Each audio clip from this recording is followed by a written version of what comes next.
Hey guys, Ash here, coming at you today with a quick video highlighting a new deck that I've been using up in Legendary Arena and having a lot of success with. So this is the deck. I'm calling it a speed cycle deck. It doesn't have the hog, so it can't be a new variation of the hog cycle deck, but the idea of this entire deck is to bait out your enemy's arrows or fireball or zap spell, whatever they have for direct damage, and then hit them hard with the minion horde or perhaps even any combination of fire spirits and goblins. And basically, it just has a lot of really low cost and high DPS troops, obviously not high hit points. But the idea here, we're going to watch a replay, and then I'll do one live attack. We'll, like I said, make it a kind of a short episode. I just wanted to share this type of deck with you guys because it's seldom do you see a deck that's actually effective in Legendary Arena that doesn't have Royale Giant, Hog, or Golem in it, so I thought I'd bring you one today. I really like this deck. So the idea here is you have a lot of defensive capabilities in this deck. The Fire Spirits are one of my favorite cards in the entire game, right? So Fire Spirits can take down, for 2 elixir cost,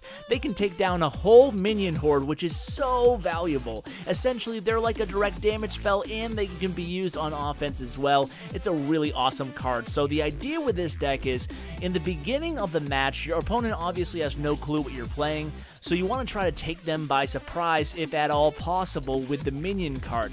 So the idea here is you start putting down your low elixir cost cards like the princess or like fire spirits, like the goblin card, and what you do is you try to lure out those arrows, and when he does or she does, then you drop those minion horde on them, and it's going to be very tough for them to stop the minion horde, especially when you use the zap spell, the fireball, and the arrows. You have 3 direct damage spells at your disposal to go ahead and try to counter whatever your opponent comes up with.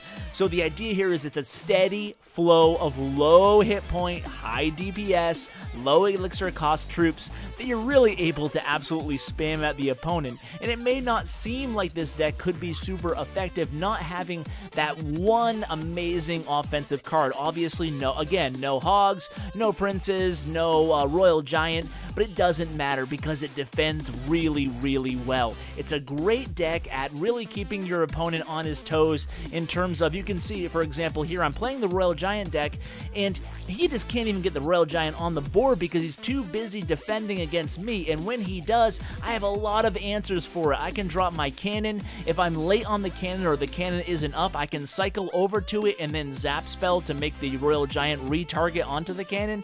So there's just a lot of options for me. That's part of the reason why I like the deck, and it takes opponents by surprise. I can't tell you the number of times that I've got up 1 tower to nothing really early on in the match, using the princess right away, and then maybe putting a goblin kind of near the princess, hoping the opponent is baited to use that arrow card, and then boom, I drop that minion horde on them, and then I have the zap spell ready or the arrows ready to help back up that minion horde offensively. Now let's go ahead and get into a live match here. So we are live again, so I'm gonna hope this guy is baited by my princess. So he's not doing anything yet. Want to give him a couple seconds while my elixir builds up, and then we'll drop some. Okay, well, he has a Royale Giant down, so we have to defend a little bit on the left. So we're going to not we're not going to worry about baiting the arrows right now. We got to stop that Royale Giant. As you can see, very easy to stop the Royale Giant with this deck. You have the cannon. You want to make sure, now that I know he has the Royale Giant, I want to make sure I cycle to that cannon as soon as possible when I think he's going to play the Royale Giant. So obviously you have to remember when they last played a card and try to time it perfectly so you have that defensive unit up when the Royale Giant is played. So right now I'm just kind of sit back at this point. I still haven't played the minion horde. Actually, I did play it against the Royale Giant. No, I didn't. I didn't play it. Did I? No. Okay, let's play it now. So here's the minion horde. Hopefully he has no answer. I have my arrows ready. Okay, I'm going to arrow just in case here. I have zap ready now. So this is the idea behind the deck. We're just going to keep doing this cycle with these low elixir cost troops, and we have plenty of options to defend against his deck in the meantime. Even though he has the elixir pump, not too worried about that. We're just going to make sure that we turn our defenses into solid offenses. I'm going to go ahead and fireball his elixir collector here just to make sure he does not get any value out of it. And in the meantime, I have plenty of weapons against this Royale Giant. I don't have my cannon up, but I do have the minion horde as well as the fire spirits. So he's only gonna get a shot or 2 off at my tower, maybe 3 or 4. But either way, I'm pretty confident in how this is starting out this match. His deck is not that well suited to defend against a really high DPS, really fast-moving speed deck such as this.